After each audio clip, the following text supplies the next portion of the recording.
Alors, bonjour à tous. Je suis ravie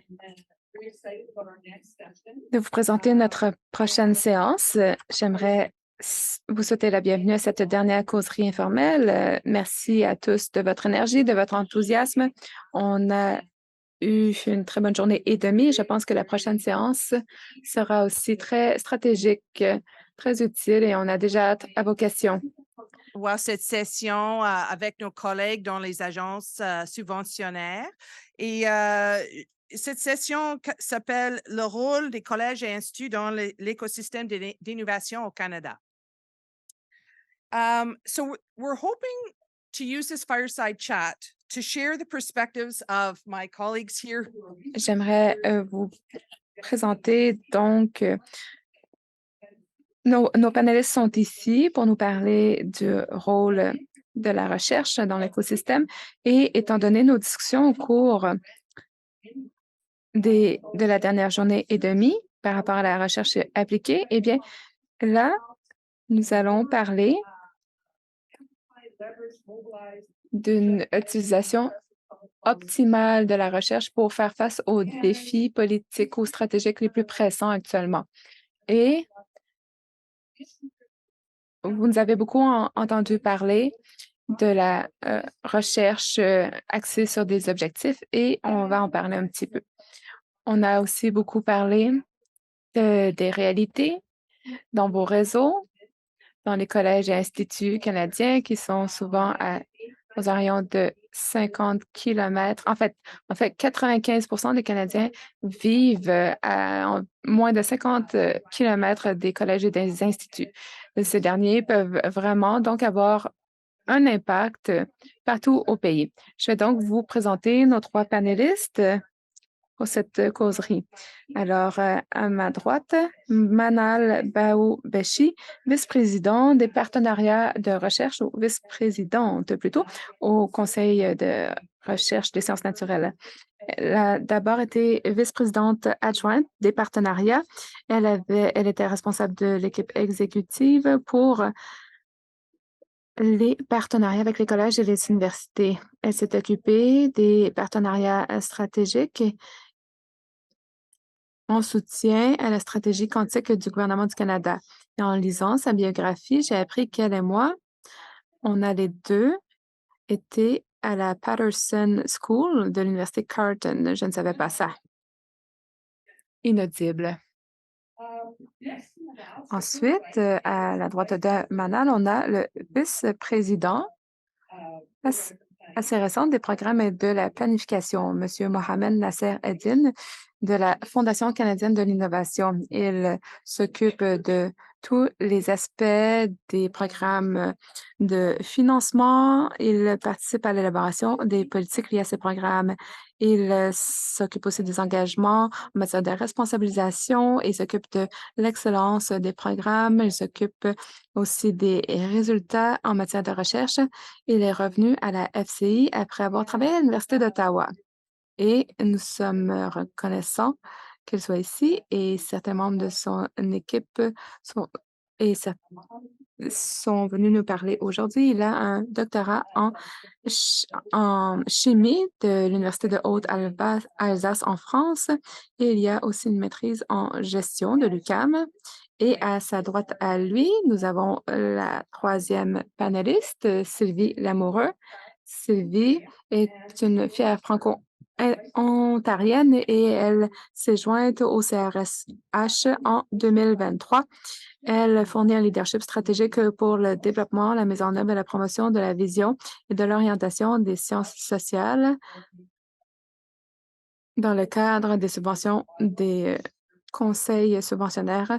Elle a, en tant que chercheuse, elle favorise la recherche appliquée et son travail met l'accent sur l'expérience des étudiants, surtout leur transition entre l'université et le milieu du travail. On en a parlé hier aussi donc de cette transition. On vous apporter certaines forces.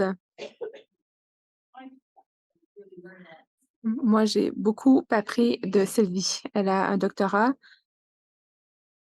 et elle a fait aussi un diplôme à un autre établissement d'enseignement. Veuillez vous joindre à moi pour souhaiter la bienvenue à notre panéliste.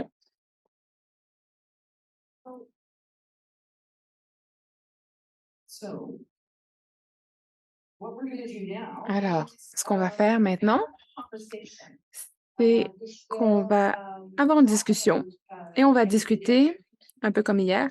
On a quelques questions clés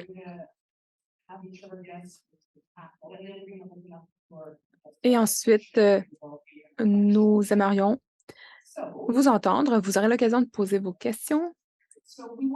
Alors, sans plus tarder, on voulait commencer avec une question générale. Manal, si on se projette dans 10 ans, si on pense à l'année 2030 et bon, si on pense aux défis stratégiques qui vont se poser pour le Canada, quelles sont vos idées? Comment est-ce que les collèges et les universités pourraient faire un plus grand impact dans l'écosystème de recherche et ce pour le bénéfice des Canadiens? Bon, c'est une grande question. Bon, d'abord, j'aimerais vous remercier de m'avoir invité. J'ai très hâte de discuter avec mes collègues. Comme vous pouvez le voir, c'est vraiment une collaboration pour ce qui est de la recherche appliquée. Nous nous entraidons beaucoup. C'est difficile d'envisager l'avenir sans prendre un instant pour faire le point sur la situation actuelle et comment on y est arrivé.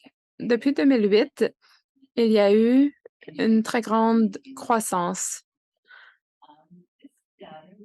Il y a bien sûr toujours des gens qui doutent de notre capacité à accélérer la recherche. Depuis 2008, il y a eu beaucoup d'investissements de croissance. On a vu le nombre de collèges admissibles à la subvention a triplé et les budgets ont beaucoup augmenté. Il y a eu on a beaucoup mis l'accent sur le renforcement des capacités par le passé. Bien sûr, il n'y a jamais suffisamment d'argent, mais je dois dire qu'il y a eu beaucoup de croissance depuis, et il n'y a pas que le renforcement des capacités. On a aussi beaucoup mis l'accent sur l'excellence, l'impact et on a beaucoup pensé aux bienfaits pour le gouvernement, mais pour les Canadiens, les entreprises et les communautés également. Je pense qu'on peut vraiment être fiers d'où nous en sommes. Et pour ce qui est, bon, des forces qui nous ont permis d'arriver là, ou ce qui va nous aider dans l'avenir, eh bien, comme on l'a dit, il y a 95 effectivement des Canadiens qui vivent à 50 kilomètres d'un collège ou d'un institut. Alors, oui, ces institutions sont très accessibles et je pense qu'à l'avenir, il faudra tabler sur nos forces.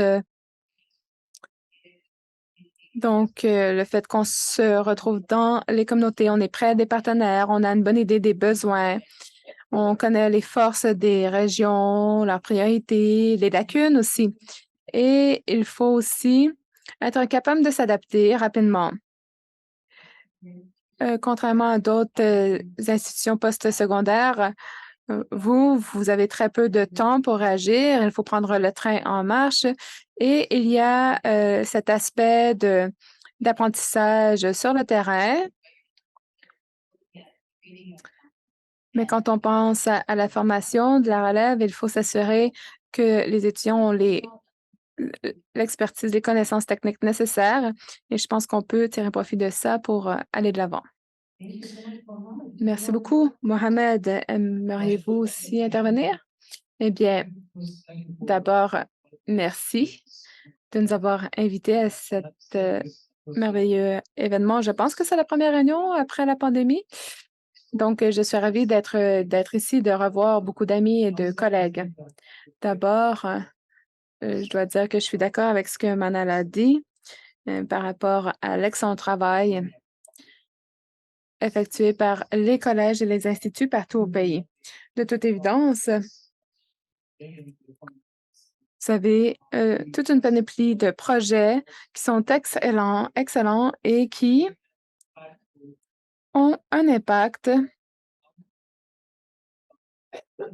quand on parle des régions où se trouvent les collèges. Bon, si on regarde l'innovation, vous avez de quoi être fier au niveau environnemental, social, au niveau de la santé aussi. Et le FCI est très fier et soutient les collèges. Et j'espère qu'aujourd'hui, nous pourrons envisager l'avenir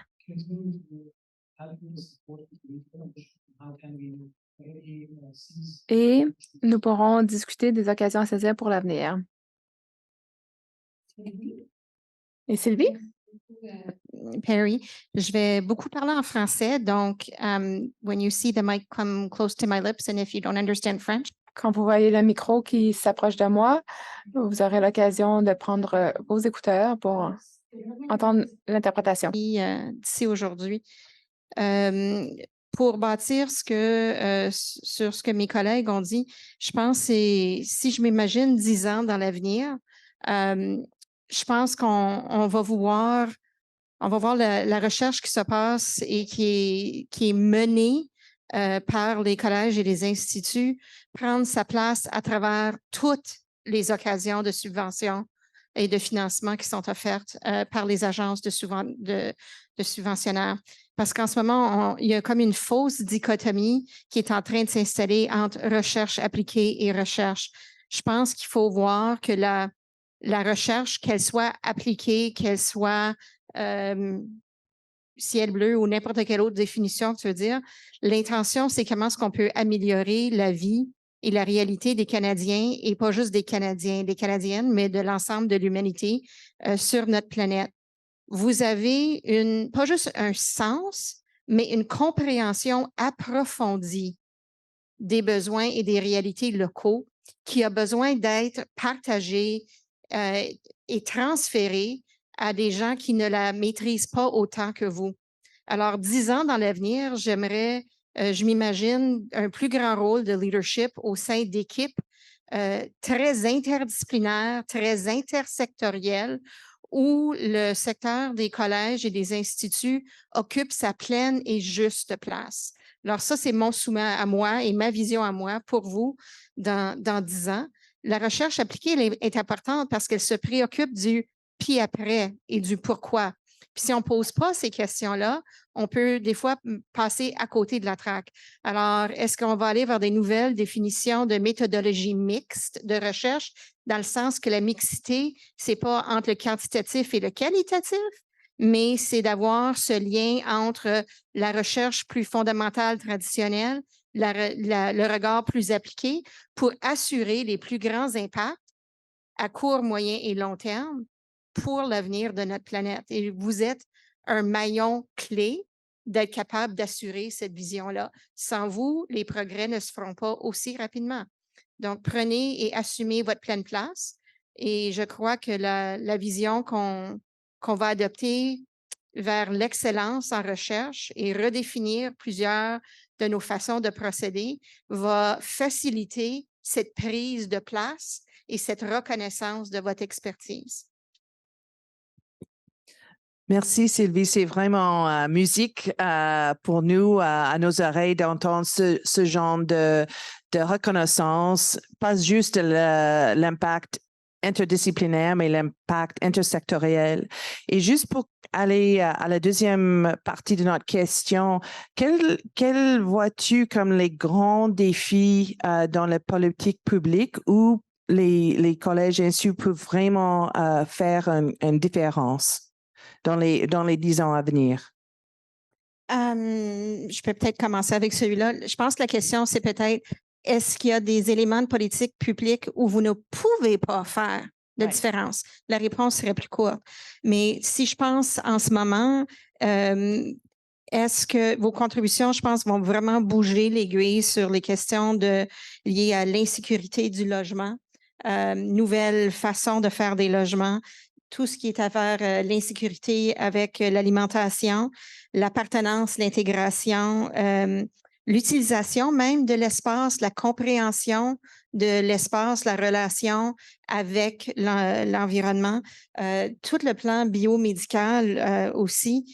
On a juste à regarder certains des projets, comme j'ai vraiment beaucoup apprécié le travail que l'équipe d'Anna qui a présenté plus tôt ce matin a fait pour me préparer, ils m'ont sorti comme des descriptions de projets financés depuis 2 ans.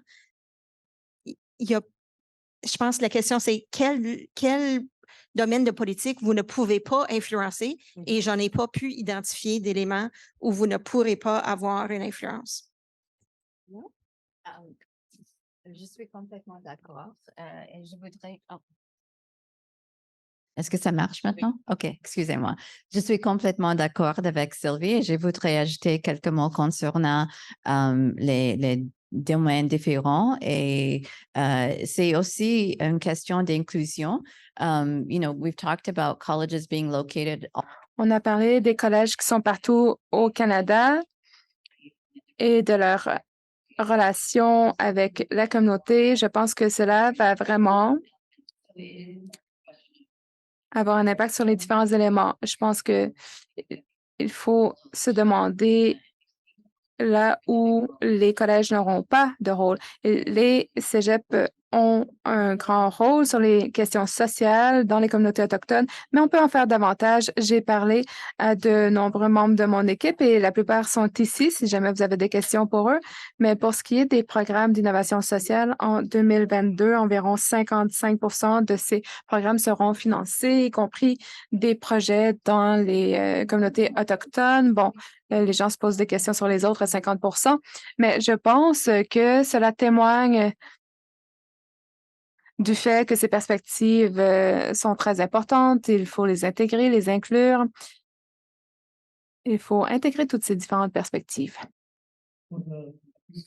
Dit et puis ne pas un petit peu répéter ce que mes collègues ils ont mentionné. Je pense que comme nation qui ressort d'une pandémie, puis avec toutes les ramifications au niveau de système de la santé et puis les difficultés auxquelles on fait face en tant que nation, je pense l'ouverture que certains collèges ont eue aussi au niveau de l'innovation dans le domaine de santé ne fera qu'enrichir un petit peu le débat et puis le développement des options qu'on va pouvoir prendre pour les années à venir en reflétant sur l'expérience puisque dans quoi on a passé pendant cette pandémie-là. Donc, l'innovation sociale, c'est un nouveau élément. L'innovation au niveau du système de la santé et puis la consolidation de tout le travail qui se fait aussi au niveau de l'industrie aussi. Puis, je pense qu'on va en discuter dans les autres sections par après. Parfait. Wonderful. Well, that was a great segue. C'est excellent. Cela nous amène à la prochaine question. C'est une question à laquelle je réfléchis beaucoup. On voulait parler de la recherche axée sur une mission. Et vous vous demandez peut-être ce que ça veut dire. Alors, on va commencer avec Mohamed. Et on va parler de cette idée qu'on entend beaucoup dans le domaine de la recherche canadienne. Ça a été mentionné dans le rapport Bouchard, par exemple. On a parlé de la mobilisation de la capacité de recherche pour l'appliquer à des problèmes bien définis. Quand j'étais à Genome Canada, on tentait vraiment d'avoir une approche axée sur la mission. Et on le voit dans l'Union européenne avec le programme Horizon. Alors, Mohamed, pour vous, qu'est-ce que c'est la recherche axée sur la mission?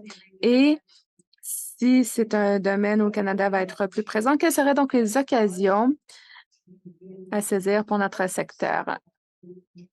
Quel rôle pourrions-nous jouer pour peut-être façonner les missions et s'assurer que nos partenaires soient présents et participent à ces missions? Et comment pouvons-nous nous préparer en tant que communauté pour pouvoir participer à cette recherche axée sur les missions? Eh bien, c'est toute une question. Eh bien, bon, j'adopte la perspective du FCI. Bon, avec le Fonds pour les collèges, nous appuyons les collèges et les instituts partout au pays. On les aide à avoir accès à une infrastructure à la fine pointe selon les priorités stratégiques pour aider les collèges à établir de bons partenariats avec leur communauté et avec l'industrie. Au cours des 12 dernières années, depuis le début du programme, donc, nous avons accordé environ 30 millions de dollars en financement chaque année pour différents projets partout au pays. Alors, on en est à près de 360 millions de dollars jusqu'à présent pour la recherche et l'infrastructure. Les collèges, avant de soumettre une demande au CFI, doivent faire une évaluation dans la région, consulter aussi les parties prenantes pour identifier les besoins du secteur. Et ensuite, cela mène à une demande auprès du CFI. Et donc, d'une certaine façon, les collèges sont très à l'aise avec ce concept de recherche axée sur la mission, mais plus au niveau régional. Et on voit à quel point cela a favorisé la transformation. Comme Manad l'a suggéré, si on regarde là où on veut être dans 10 ans, il faut aussi réfléchir à ce qu'on a fait par le passé. Et je discutais avec Mireille la semaine passée et je me disais, bon, où vont ces investissements? Eh bien, il y a 3 grandes grappes d'investissement. L'agroalimentaire, les technologies de l'information, de la communication et ensuite la fabrication avancée. Et c'est bien. Et je me rappelle que le gouvernement fédéral a mené un très grand exercice en 2019 des tables rondes stratégiques où l'industrie était invitée concernant 6 grands sujets. Et 3 des sujets que j'ai mentionnés faisaient partie de ces sujets. Et la question que je me pose maintenant, et c'est lié à votre question, bon, comment est-ce que les collèges peuvent utiliser tous ces investissements qui ont été faits dans ces 3 secteurs et passer à la prochaine étape? Et comment pouvons-nous utiliser les partenariats avec le secteur privé que vous avez noués au cours des 2, 3 dernières années? Bon, parfois, il y a plusieurs décennies. Dans le cas du Québec, comment utiliser ces partenariats et comment pouvons-nous solliciter le gouvernement fédéral? Parce que, bon, les collèges pourraient non seulement participer aux discussions, mais peut-être diriger ces discussions. Après tout, on a une économie fondée sur le savoir et vous avez une très grande valeur ajoutée à proposer à l'industrie, au gouvernement fédéral, dans un domaine où on voit de plus en plus de concurrence à l'échelle internationale. Donc, je pense que c'est là où les collèges peuvent vraiment diriger la discussion, être au premier rang. Et si on pense à ce que peut faire SICAN, bon, à la prochaine réunion, est-ce qu'on va peut-être discuter de ces questions? Bon, c'est une proposition. C'est à vous de décider. Mais je pense je pense que ça pourrait être le rôle des collèges. Oui, eh bien, nous allons utiliser notre pouvoir pour convaincre les décideurs et on a aussi discuté d'inviter les partenaires de l'industrie. Merci. Et Manal, que pensez-vous de la recherche fondée sur la mission? Quel serait le rôle des collèges dans tout ça? Eh bien, il y a plusieurs éléments complexes qui entrent en ligne de compte. On est un grand pays. Bon, une des forces, c'est les régions. Bon, il faut trouver un équilibre entre les intérêts nationaux et régionaux. Parfois, ça se rejoint, mais ce n'est pas toujours le cas. Alors, il faut trouver une valeur pour votre communauté tout en contribuant aux intérêts plutôt nationaux. Et ensuite, bon, quand on pense à la recherche fondée sur la mission, bon, il y a la recherche, l'infrastructure, mais il faut penser de façon globale, tout l'écosystème et pas que les collèges. Il faut penser aux universités et autres. Alors, il faut vraiment adopter une approche nationale. Comme vous le savez, ce n'est pas facile de réunir tous ces partenaires. Et aussi, il faut penser à la place du Canada à l'échelle internationale. Moi, je pense qu'il faut harmoniser les différentes autorités gouvernementales qui financent la recherche. Alors, C'est difficile pour les gouvernements aussi. Il faut communiquer de façon claire et transparente. Donc, je pense que c'est un défi à l'échelle nationale qui requiert plusieurs éléments. Mais bon, je ne veux pas être négative. Je pense que ça peut être difficile d'y arriver, mais je pense que les collèges sont bien positionnés. Vous êtes capable d'interagir rapidement. Vous avez démontré votre capacité à nouer des partenariats avec toutes sortes d'entités. Alors, vous êtes en bonne posture. Vous mettez l'accent sur le côté pratico-pratique pour répondre aux besoins du marché et ce rapidement. Donc, je pense que vous avez plusieurs forces, mais il y a d'autres pièces du casse-tête qu'on doit pouvoir emboîter. Avant de céder la parole à Sylvia, je dirais que c'est là où les incitatifs stratégiques de la part des bailleurs de fonds seraient utiles. Si on regarde la stratégie sur la fabrication, par exemple, l'incitatif à ce que les différentes parties travaillent ensemble dans les différents secteurs, les différentes institutions. Donc, quand le gouvernement établit des stratégies, des priorités stratégiques,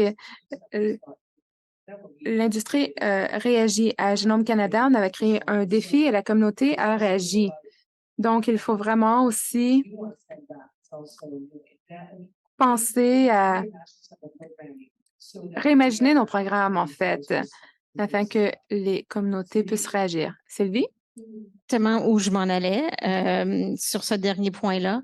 Je pense que les gens sont prêts à répondre à l'appel, mais en tant qu'organisme subventionnaire, je pense qu'il faut s'assurer qu'on ait une très bonne compréhension des limites de nos programmes qui pourraient empêcher les gens de répondre à l'appel.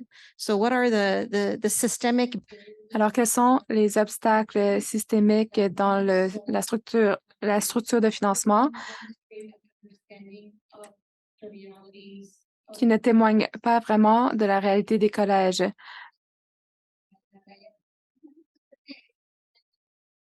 Students used to call me dog ears. Alors, hier et aujourd'hui, moi, j'ai écouté les discussions et je pense que si, bon, je regarde par exemple mon portefeuille, je m'occupe des 3 conseils subventionnaires. Il y a énormément de programmes. Parfois, les gens les prononcent de façon différente, donc on a l'impression qu'il y a plus de programmes qu'il y en a réellement. Bon, et les programmes fonctionnent mieux lorsqu'il y a une bonne collaboration. On le voit avec les primes CFRAFs qui ont été annoncées l'année passée. Et on a vu différentes universités qui se sont réunies pour proposer un projet, un carrefour, etc. Il faut tenter de voir comment on peut tirer profit de l'expertise des collèges en partenariat avec l'industrie. De toutes ces forces-là qui, je pense, va nous rendre encore plus compétitifs à l'échelle internationale. Alors, si on pense à Horizon Europe, les genres de projets où l'unité font la force, vous êtes plus que la somme de vos parties, mais vous avez les compétences, les habiletés, les contacts à amener. Mais est-ce qu'on a des barrières qui demeurent dans nos programmes qui vous empêchent de prendre votre place? Alors, on a cette responsabilité-là. I made allusion in my last answer around, Et bon, j'ai parlé de repenser l'excellence en recherche. Quelqu'un hier disait que certains chercheurs voulaient faire une demande de financement auprès de vous, mais il faudra présenter leur CV de sorte à ce que ce soit familier pour les gens qui prennent les décisions. Et ça, c'est un problème. Peut-être qu'il faut changer notre façon de faire. Les conseils travaillent ensemble pour voir comment ils vont traiter les CV. Il y a beaucoup de pain sur la planche pour veiller à ce que nous avons des représentants des collèges au comité d'examen par les pairs, qu'on ait une compréhension approfondie du travail accompli. Il faudrait retirer ces obstacles, ce qui ferait une différence pour la mission, et car vous pourrez prendre votre place à la table et amener tout ce que vous avez amené. Et en ce moment, je me concentre plutôt à ce qui empêche l'accès à la table plutôt que de penser, oui, il y a une place, mais le problème, c'est qu'est-ce qui vous en empêche? Alors, là, c'est la perception que je donne depuis mon arrivée à ce poste. C'est merveilleux de l'entendre et il est clair que ce fut un thème qui ressort depuis la dernière journée. Ce que j'en retiens, c'est la façon de réimaginer la conception des programmes qui ont évolué en les définissant selon le monde universitaire. Il y a la question d'admissibilité. Oui, l'admissibilité, mais comment participer en partenariat si nous nous concentrons sur les répercussions? Et ensuite, une dernière question, et ensuite nous aurons 10-15 minutes de discussion. Lorsque vous y réfléchissez, je sais que vous êtes tous engagés à continuer à avancer sur la façon de miser au mieux ce que la recherche apporte à ce programme. Vous y pensez dans le contexte du partenariat, particulièrement avec les universités au Canada. Nous avons des caractéristiques tout à fait uniques dans l'OCDE. Notre recherche est poussée par les institutions postsecondaires. Comment imaginez-vous la programmation? Où est-ce que vous voulez des changements en ce qui a trait à la collaboration des collèges et des universités? Sylvie d'abord et ensuite Mohamed et Monal. Une meilleure connaissance l'un de l'autre. Dans une des sessions où j'ai participé ce matin, on parlait de l'importance de bâtir des relations, en particulier dans un contexte avec nos communautés des Premières Nations. Mais je pense qu'il faut aussi changer le discours dans certaines provinces encore plus que d'autres entre les collèges et les universités. On connaît ce qu'on connaît par notre expérience de vie. La plupart des chercheurs en milieu universitaire, s'ils n'ont pas d'enfants qui ont fréquenté un collège, connaissent mal le milieu collégial. Alors, comment est-ce qu'on peut travailler ensemble pour apprendre à se connaître et quel est le rôle des agences subventionnaires là-dedans pour encourager ces occasions d'échange-là et d'échange d'égal à égal? Ça veut dire vraiment changer des paradigmes. Mais ça veut dire aussi une éducation au niveau du personnel qui travaille dans les agences subventionnaires pour avoir une meilleure compréhension de comment l'écosystème ou quelles sont les vraies composantes de l'écosystème. Parce que souvent, on va parler de l'écosystème de recherche, mais si je demande aux gens de me nommer quels sont les organismes ou les intervenants dans cet écosystème-là, les gens ont des regards beaucoup plus restreints. Puis si tu ne fais pas partie de mon imaginaire de l'écosystème, ça veut dire quand je fais une lecture de nos limites, de nos conditions, des différentes choses, je ne peux pas identifier vraiment où sont les blocages. Alors, c'est une question d'apprendre à se connaître, d'avoir des occasions d'échanger, de créer des moments de collision pour qu'on puisse vraiment le voir. J'ai espoir qu'avec tout le travail qui a été fait, et l'Ontario avait des retards par rapport à la Colombie-Britannique, là, mais on parle de même juste le transfert et la reconnaissance des crédits entre les établissements.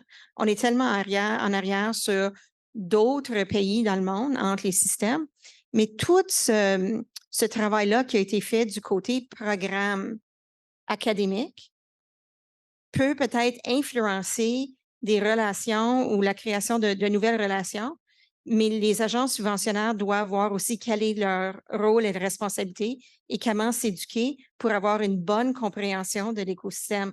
Alors, c'est en profitant d'occasions comme aujourd'hui, des derniers 2 jours, d'être parmi vous, d'être à l'écoute avant tout pour s'assurer qu'on comprenne, de poser des questions, d'aller à votre rencontre, mais aussi de vous encourager de prendre l'initiative puis de nous le dire quand on manque le bateau. Parce qu'on a besoin de ce reflet-là pour s'assurer que est-ce que j'ai une bonne compréhension et prenez le temps de nous le dire pour qu'on puisse corriger notre CA. Mais je pense que c'est en apprenant puis en développant des nouvelles relations, bâtir sur ce qui est là et puis de voir comment ensemble on peut en faire plus. Et au-delà des provinces aussi. On parle des partenariats entre établissements, mais est-ce qu'il y a quelque chose qui empêche un collège de la Colombie-Britannique de travailler avec une université du centre du Canada et un autre collège de l'Est du Canada et de travailler ensuite avec un collège de l'Amérique du Sud? Vraiment, il faut bâtir entre nous pour ensuite aller vers l'international, qui serait, à mon avis, l'autre étape. Super, merci Sylvie. C'est vraiment rafraîchissant d'entendre ce point de vue. Mohamed?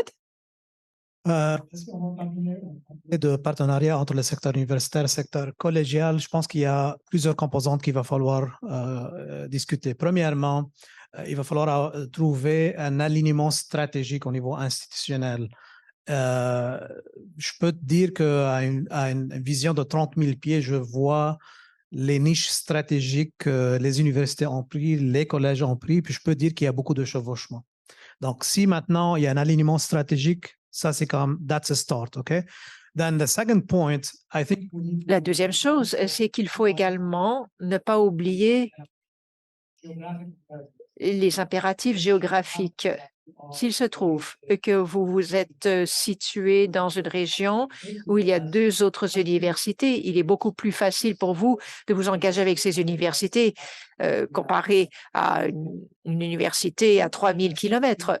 Troisièmement, nous devrions être sensibilisés aux différences culturelles entre les universités et les collèges.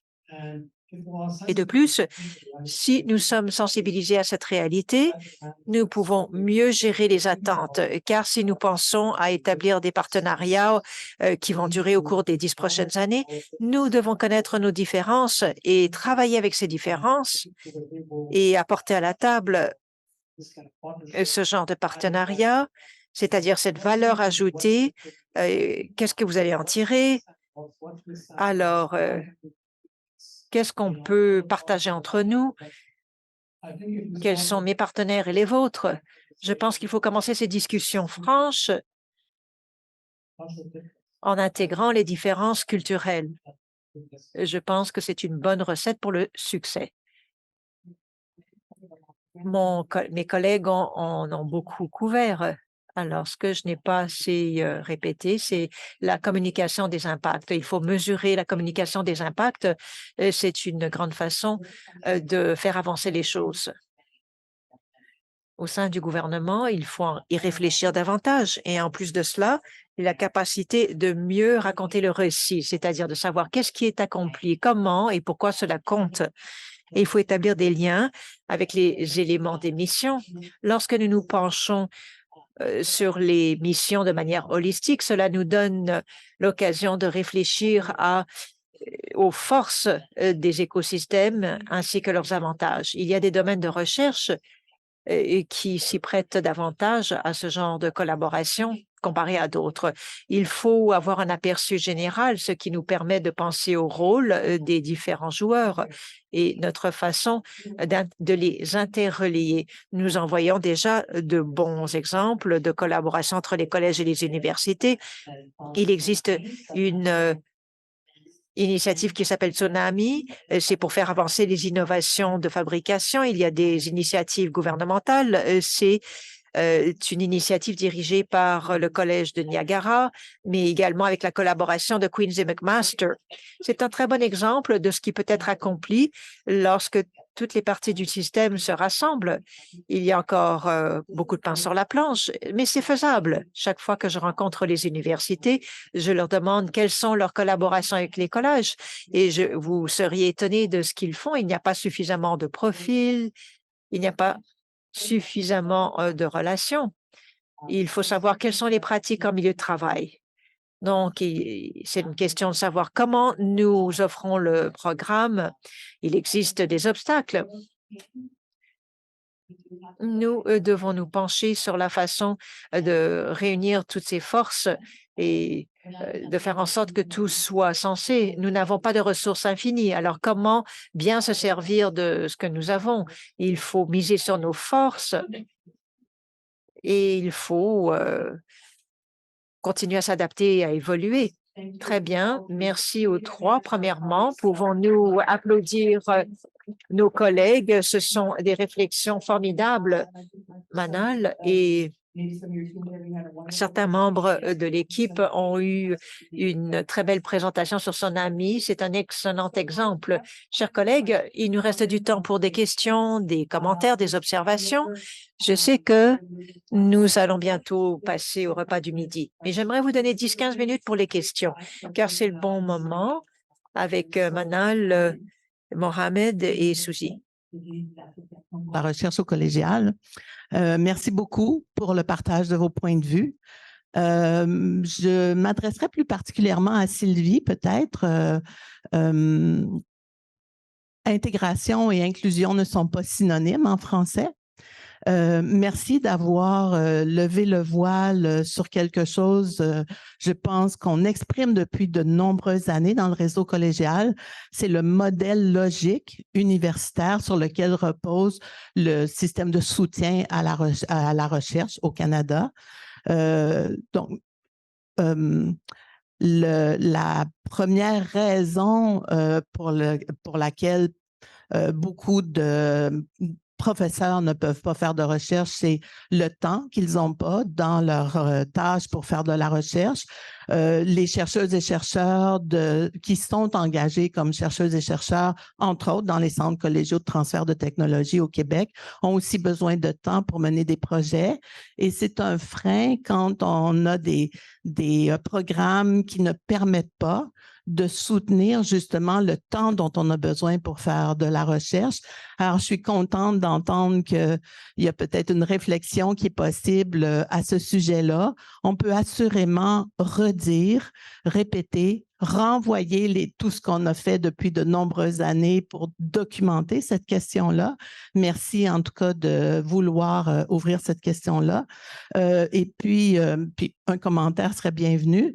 Puis l'autre chose, c'est est-ce qu'on peut imaginer que le CRSH, avec toute sa connaissance, son champ de compétences en matière de sciences sociales, humaines, arts et lettres, va redevenir un joueur plus important dans la recherche collégiale? Merci beaucoup pour ces questions. J'ai pas encore de réponse à la première, autant que parce que les solutions ne sont pas faciles. On sait que le secteur de la recherche est sous-financé. Hein. Notre ami Frédéric Bouchard l'a bien documenté dans son rapport. Mais comment est-ce qu'on peut essayer de pallier à ces solutions-là? Puis je dois vous dire que c'est pas juste une question université, collège, parce que les universités qui ne sont pas à forte intensité de recherche, qui ont une mission plus de formation académique, soulèvent fréquemment la même question parce qu'en fin de compte, il y a de l'apparence d'un modèle logique, mais dans la réalité, c'est des applications fort différentes. Et on voit même des différences à l'intérieur même de milieux universitaires entre les facultés qui sont plus de sciences sociales et humaines et ceux qui sont plus en sciences au niveau de l'impact sur les charges d'enseignement, etc., etc. C'est rien que vous ne savez pas. Mais on est rendu en 2024. On est en train de repenser les choses de questions d'équité. On a des besoins très pressants au niveau du pays, au niveau de la planète. Est-ce qu'on peut s'imaginer que c'est le temps de penser à différentes façons? Et puis, si on veut une plus grande participation, puis on se dit, regarde, les gens n'ont pas fait demande. Pourquoi est-ce qu'ils n'ont pas fait demande? Il faut voir quelles sont ces limites-là. Alors, on embarque dans un processus de réflexion au niveau du CRSH, au niveau des programmes, là, qui est mon mon portfolio pour vraiment se pencher ces questions-là, mais on veut prendre la lentille d'excellence en recherche comme point de départ. Puis c'est pas qu'on regarde, on ne veut pas regarder chaque situation à la loupe, mais essayer d'avoir une vision holistique pour comprendre qu'est-ce qui est en train de poser des freins. Alors, je pense que cette réflexion-là va mener peut-être à des solutions pour votre deuxième question pour voir cette ouverture-là. Puis moi, je me pose souvent des questions par rapport aux gens qui s'auto-excluent de faire demande. Ma première demande du CRSH en tant que professeur, quand on recevait beaucoup de feedback, c'était « beau projet, mais trop appliqué. Est-ce qu'il devrait être financé plutôt par un gouvernement provincial? » Bien, en Ontario ne finance pas. Là. Alors, j'ai beaucoup ri de ça. Je disais, OK, mais comment est-ce que je peux le présenter autrement pour qu'on voit que la rigueur de la recherche, ce n'est pas parce que c'est une recherche-action que ce n'est pas rigoureux. Puis alors, mais je pense qu'il y a une formation à faire au niveau de nos évaluateurs pour qu'ils puissent comprendre différentes choses. Alors, quand je dis la lentille d'excellence en recherche, ce n'est pas juste au niveau des conditions de demande, mais c'est comment est-ce qu'on présente l'information, quels sont les critères, quelle est l'évaluation qu'on fait ou la formation qu'on fait des gens qui font l'évaluation, qu'est-ce qu'on communique. Alors, regardez l'ensemble de tout ça pour ensuite de voir quelles sont notre marge de manœuvre pour solution, puis comment est-ce qu'on peut essayer d'influencer les vrais décideurs pour faire ça. Puis de reconnaître aussi, trop souvent quand on utilise le mot talent, on va penser aux étudiants à la maîtrise, au doctorat puis au postdoc. Mais c'était quoi la statistique là, sur la télévision ce matin? 27 000 étudiants du collégial qui ont participé dans des projets de recherche en 2021-22. Ce n'est pas juste la création de talents, c'est la création de personnel hautement qualifié qui s'en va dans tout. Alors, comment est-ce qu'on peut faire ressortir ça pour que quand je fais une demande de subvention, je ne dis pas « Oh mon Dieu, je n'ai pas d'étudiant à la maîtrise, moi, comment est-ce que je vends, qu'est-ce que je fais? » Alors, c'est toucher tous ces éléments-là. Alors, je réponds puis je ne réponds pas, mais merci beaucoup de votre question. Merci Sylvie et merci Lynn pour la question. On a une question ici. Go ahead. Thank you. Allez-y, Peter Laffin, de l'Institut de la technologie à Edmonton, du nord de l'Alberta. 2 commentaires, si vous me le permettez.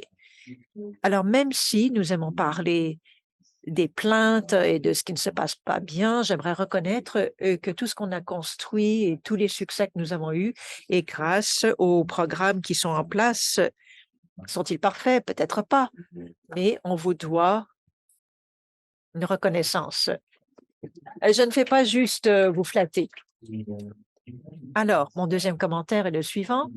Un de vous avait mentionné que les professeurs universitaires et le système universitaire ne nous comprennent pas très bien. Donc, je vous demande d'avoir des programmes dirigés par les collèges. Il y a une bonne raison à cela. Nous comprenons la valeur du système universitaire. Nous comprenons ce que les universités font de bien. Nous sommes nombreux à avoir été impliqués et nous comprenons le système collégial dans lequel nous travaillons. Alors, lorsqu'un programme est dirigé par un collège est en place, nous pouvons avoir une bonne compréhension et des 2 côtés de ce monde. C'est comme le partenariat Sonami. À la fin, ils ont ajouté quelques universités. Ils ont pu expliquer la situation et ces universités comprennent la situation et veulent participer à ce projet. Et je pense que c'est quelque chose de très puissant. Merci. Très bien, très bien. Excellent commentaire. David? J'aimerais réitérer ce que vous avez dit, Peter, parce que je le dirai en français. Je veux dire exactement la même chose, mais en français. Prenons pour acquis que nous avons un montant fixe d'argent à investir, que les agences n'auront pas plus d'argent, puis qu'on doit penser à comment on va rendre avec plus d'impact le même montant d'argent. Prenons pour acquis aussi qu'on sait qu'une collaboration entre collèges et universités a un plus grand potentiel d'impact peut-être que si on faisait nos projets chacun de notre côté. Prenons pour acquis que les universités connaissent peu les collèges, mais que les collèges, eux, connaissent les universités. et sont même capables d'identifier les experts pour une problématique donnée, puis de aller les chercher pour les inclure dans leur projet.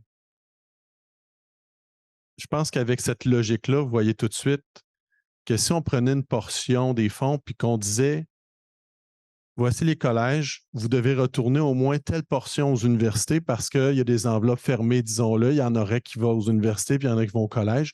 Mais dans le projet que vous avez, vous allez devoir en retourner 66 % dans les universités. Vous en gardez 33 % pour vous ou 50-50 ou décidez ce que vous voulez.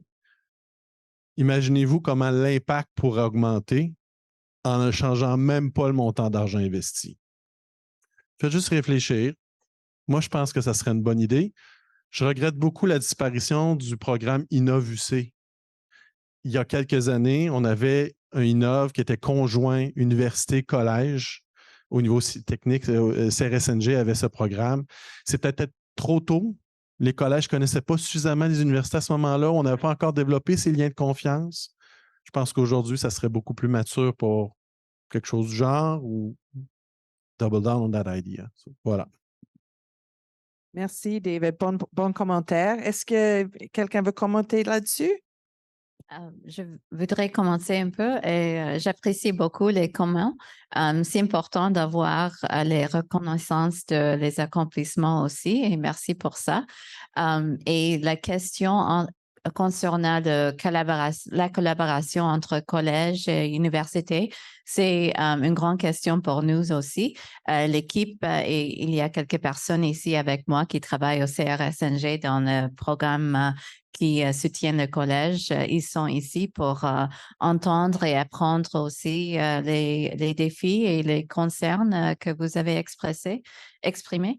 Excusez-moi, je continue à améliorer ma capacité en français aussi. Mais c'est vraiment un grand défi pour nous et c'est un défi qui est important à résoudre. We understand sort of it's really. Nous comprenons que c'est un défi qui est très important. Il devient de plus en plus clair qu'il y a une division entre la recherche entre les collèges et les universités. Si nous voulons accomplir les missions importantes ainsi que les objectifs, Sami Kennedy a parlé des éléments de politique industrielle. Notre pays n'est pas suffisamment grand qu'il faut ignorer ces obstacles qui nous empêcheraient de nous renforcer. Je sais qu'on a commencé à en parler.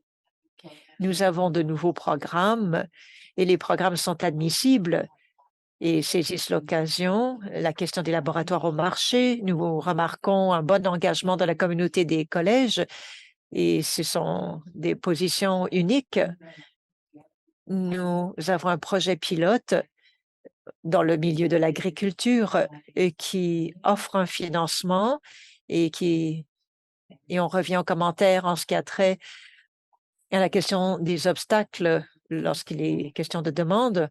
On verra le déroulement de la situation et comment élargir ce projet. Dans les partenariats, nous avons soutenu les collèges et les études préuniversitaires. Alors que nous nous approchons de ces éléments, comment établir des liens? Alors, nous avons hâte d'avoir des commentaires des institutions qui ont bien réussi lorsqu'il était question de collaboration avec les universités. Qu'est-ce qui vous a aidé et comment nous pouvons encourager ce genre de collaboration? Merci, Manal.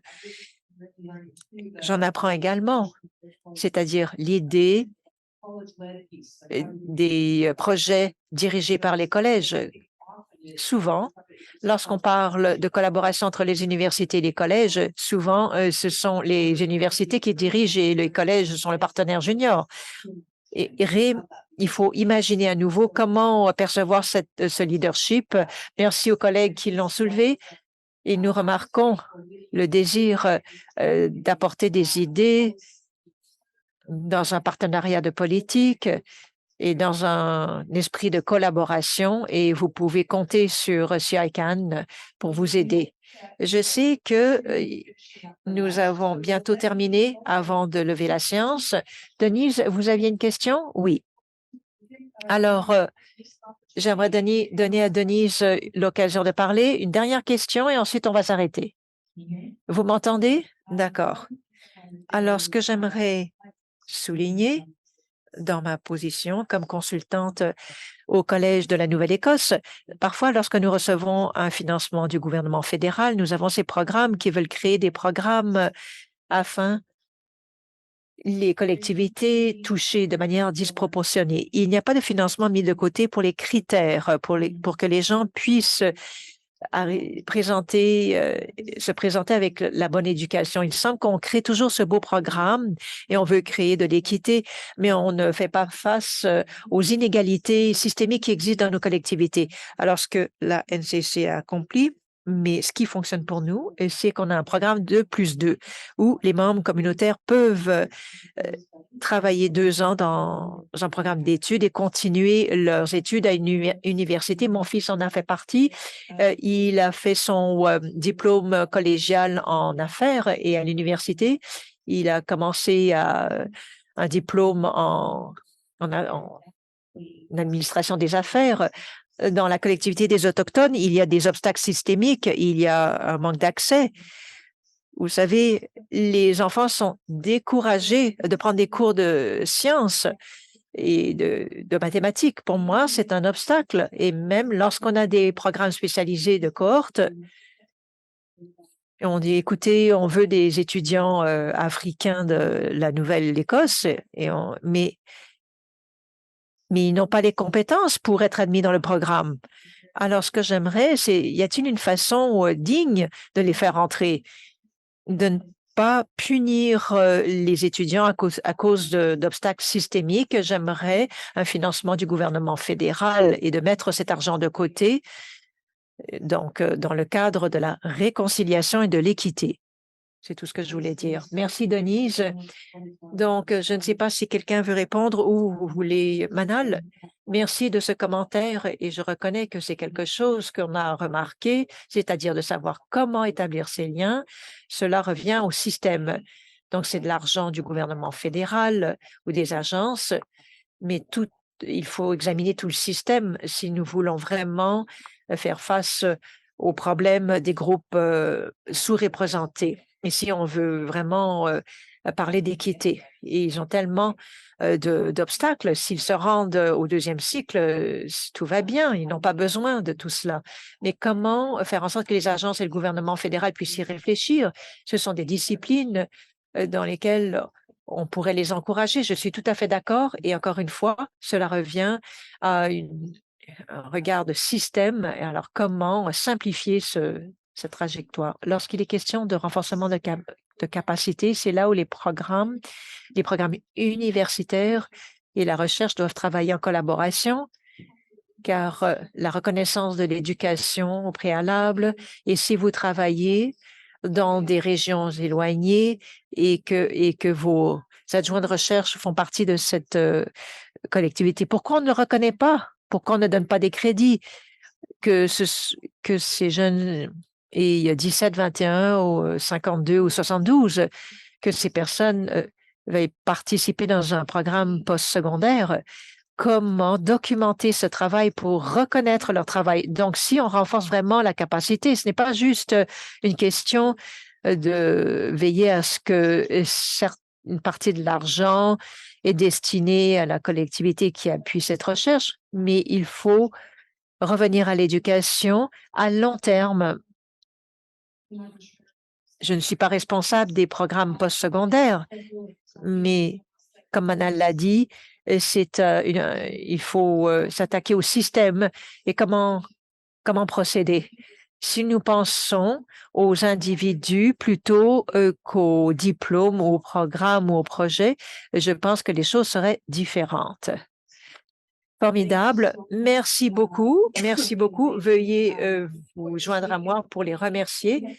Alors, nous avons 3 experts très solides ainsi que leurs équipes et j'aimerais remercier Manal, Mohamed et Sylvie pour leur temps et leur volonté de vous écouter et de travailler avec nous et d'imaginer à nouveau comment nous pouvons être des bons partenaires afin d'accomplir une recherche auprès du Canada.